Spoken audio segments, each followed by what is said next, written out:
Hi friends, మేము పెట్టే interesting videos కోసం ఇప్పుడే మా ఛానల్ని సబ్స్క్రైబ్ చేసి పక్కనే ఉన్న గంట సింబల్ని యాక్టివేట్ చేసుకోండి. అలా చేయడం వల్ల మేము పెట్టే ప్రతి ఒక్క వీడియో నోటిఫికేషన్ మీ వరకు ఈజీగా వచ్చేస్తుంది. ఇక లేట్ చేయకుండా వీడియోలో ఏం జరుగుతుందో చూసేయండి. ఇకపోతే రూప జైలు నుంచి బయటకు తీసుకురావాలని విరూపాక్షి అలాగే రాజు ఇద్దరు కూడా చేయని ప్రయత్నం అంటూ లేదు. హాస్పిటల్లో ఉన్న పేషెంట్ని ఎక్కడ ఆధారాలు బయట పెట్టేస్తాడేమో అని చెప్పి రేణుక అలాగే శ్వేత ఇద్దరు కూడా కుట్ర చేసి డాక్టర్తో మాట్లాడి ఇక తన తండ్రి సీఎంతో కూడా మాట్లాడించి హాస్పిటల్లో ఉన్న పేషెంట్ ప్రాణాలని తీయడం, ఆధారాలు ఏమీ లేక రాజు తిరిగి వెళ్ళిపోవడం, విరూపాక్షి ఇక అప్పుడే హాస్పిటల్కి వచ్చి చూడగానే రేణుక ఇక శ్వేతతో మాట్లాడుతున్న మాటలు విని ఒక్కసారిగా షాక్ అయిపోతుంది. అంటే ఇదంతా కావాలని రేణుక శ్వేత కలిసి ఆడిన డ్రామానా? అంటే ఇదంతా ఎందుకు చేశారు? రాజుని దక్కించుకోవడం కోసం శ్వేత ఇదంతా చేసి ఉంటుంది.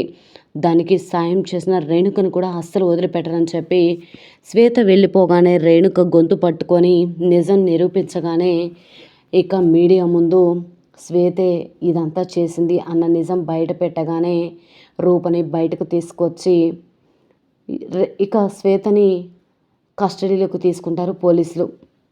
కోపంగా చూస్తూ ఉంటుంది. మరి నిజంగా విరూపాక్షి రేణుక గొంతు పట్టుకొని మీడియా ముందు నించోపెట్టగానే రూప ఏ తప్పు చేయలేదని, తప్పు చేసింది శ్వేత అన్న నిజాన్ని మరి నిజంగా రేణుక బయట పెడితే రూప పరిస్థితి ఏంటి? మరిక ఏం జరుగుతుంది తెలుసుకోవాలి అంటే ఈ వీడియో చివరి వరకు చూడండి ఫ్రెండ్స్. నచ్చితే ఒక లైక్ చేయడం మర్చిపోకండి. ఇక లేట్ చేయకుండా వీడియోలో ఏం జరుగుతుందో చూసేయండి. ఇక రాజుకి విరూపాక్షి ఫోన్ చేస్తుంది. అమ్మగారు చెప్పండి అనగానే, ఎక్కడున్నావు రాజు అని ఈ విధంగా అడుగుతూ ఉండగా వెంటనే ఈ విధంగా అంటూ ఉంటాడు రాజు. హాస్పిటల్కి వచ్చానమ్మా, కానీ ఇక్కడికి వచ్చిన ప్రయోజనం లేకపోయింది. ఇక్కడ పేషెంట్ కూడా ప్రాణాలని కోల్పోయాడు. వీళ్ళందరూ ప్రాణాలు తీయటానికి అమ్మాయి గారే కారణం అని చెప్పి అందరూ కూడా అంటున్నారు. నాకేమీ అర్థం కావట్లేదు. ఇదంతా ఎవరో కావాలని చేశారు. అభం శుభం తెలియని అమ్మాయి గారిని ఇందులోకి లాగారు అని ఈ విధంగా రాజు అంటూ ఉంటాడు. వెంటనే ఇక విరూపాక్షి ఇలా అంటూ ఉంటుంది. తప్పు చేసిన వాళ్ళకి బయట తిరిగే అర్హత లేదు. ఖచ్చితంగా వాళ్ళకు జైలు శిక్ష పడేలా చేస్తాను. నా కూతుర్ని ఇలా ఎందుకు ఇరికించారో కూడా కనుక్కుంటాను అని చెప్పి అంటూ ఉంటే, ఎలా తెలుసుకుంటాము అమ్మగారు? నాకు అదే అర్థం కావట్లేదు. అమ్మాయి గారు ఏ తప్పు చేయలేదు. కానీ ఎందుకు ఇలా జరుగుతుందో అర్థం కావట్లేదు. పెద్దయ్య గారు కూడా అమ్మాయి గారిని అసహించుకొని వెళ్ళిపోయారు.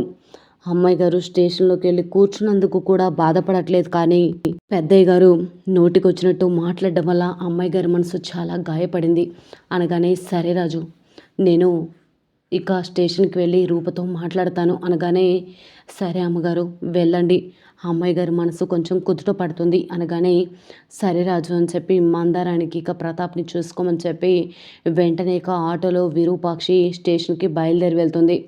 రూప కూర్చొని దీనంగా ఉంటుంది. ఈ ఎస్ఐ గారు, మా అమ్మాయి రూపని కలవాలి అనగానే రూపకి వినిపిస్తుంది.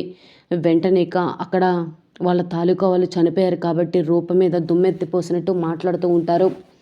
విరూపాక్షి ఆ మాటల్ని పట్టించుకోలేకపోతుంది, వినలేకపోతుంది. వెంటనే ఇక ఆ మహాతల్లిని కన్న తల్లివి నువ్వేనా అమ్మా? నీకు కూడా అలాంటిది ఏదైనా జరిగితే నీకు తెలుస్తుంది. ఏం జరిగిందో తెలుసా? మీ అమ్మాయి మా కొడుకు ప్రాణాలు తీసింది, ఇంకొక ఆవిడ నా భర్త ప్రాణాలు తీసింది అని చెప్తుంది. ఒక్కొక్కరు ఒక్కొక్క రకంగా చెప్తూ ఉంటే ఆ మాటలు విని వినక చాలా బాధపడుతూ ఉంటుంది విరూపాక్షి. ఇంకా ఎవరు నేరం చేశారు అనేది బయటపడలేదు కదా. రూప లాంటి చీర కట్టుకున్నారు, రూప కారుని తీసుకొని వెళ్ళారు, అంతేకాని రూపే హత్య చేసింది అనటానికి ఏ ప్రూఫ్స్ లేవు.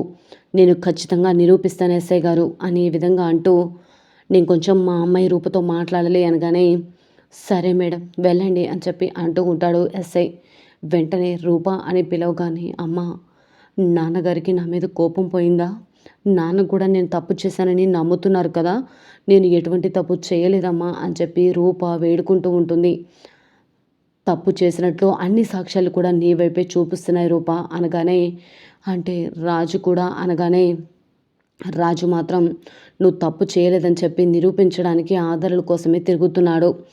ఏదో ఒక విధంగా రాజునే ఆధారాలను తీసుకొని వస్తాడు అని చెప్పి రూపకి సర్ది చెప్తూ ఓదార్చుతూ ఉంటుంది. ఇక విరూపాక్షి ఈ విధంగా అంటూ ఉంటుంది.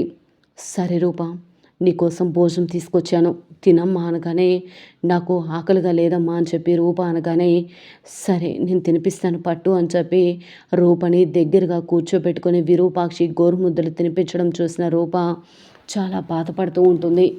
అమ్మ, నువ్వు ఎప్పుడు కూడా ఉన్నా నాకు దూరంగా ఉన్నావు.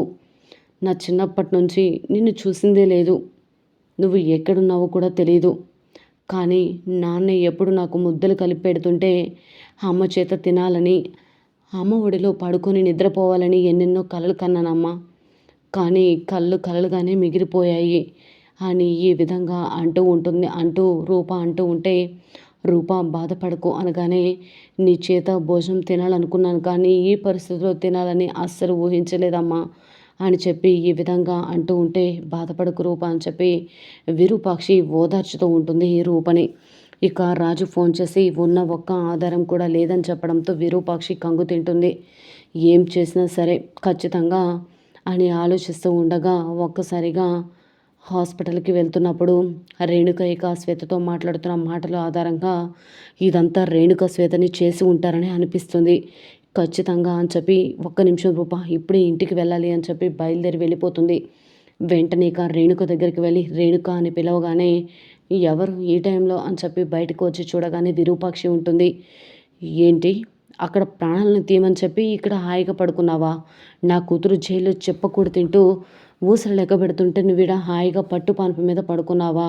అలా ఎలా పడుకోగలుగుతున్నావు రేణుక అనగానే, నేనేం తప్పు చేశాను, మీరేంటి అలా మాట్లాడుతున్నారు అనగానే, అవును తప్పు చేయలేదు, మరి ఎవరు తప్పు చేశారో ఖచ్చితంగా నిరూపిస్తాను అని చెప్పి ఈ విధంగా అంటూ వెంటనే రేణుక గొంతు పట్టుకొని, ఎవరు చేశారు ఇదంతా, నా కూతురు తప్పు చేసిందా అని అడుగుతూ ఉంటే రేణుకకు ఏం మాట్లాడాలో అర్థం కాదు. అప్పుడే బాలమణి వచ్చి, ఏంటమ్మగారు నా కూతురు గొంతు పట్టుకున్నారు అని అంటూ ఉంటే, నీ కూతురు గొంతు పట్టుకోవాలా లేదా చంపేయాలా? నీ కూతురు ఏం చేసిందో తెలుసా అని ఈ విధంగా అంటూ ఉంటే, నా కూతురు ఏం చేసినా సరే మీరు అలా గొంతు పట్టుకొని ఎందుకు తనని చంపేస్తారా ఏంటి అని చెప్పి ఈ విధంగా అంటూ ఉంటే, వెంటనే ఇక విరూపాక్షి ఇలా అంటూ ఉంటుంది. నీ కూతురు తప్పు చేయలేదు సరే, కానీ నీ కూతురు ఏం చేసిందో తెలుసా తనని అడుగు అనగానే, ఏం చేసావే, నువ్వు ఏం చేసావు అని చెప్పి అడుగుతూ ఉంటే వెంటనే ఇక జరిగిందంతా కూడా చెప్తూ ఉంటుంది. రేణుకని ఇక మీడియా ముందుకు తీసుకొచ్చి శ్వేతే హత్యలన్నిటికీ కారణమని, శ్వేతకి రేణుకి సపోర్ట్ చేస్తుందని, రూప తప్పు లేదని అందరి ముందు ఒప్పుకోగానే రూపని బయటకు తీసుకొస్తుంది విరూపాక్షి. రాజు సంతోషపడుతూ ఉంటాడు. శ్వేత మాత్రం రేణుకపై కోపంతో రగిలిపోతూ ఉంటుంది.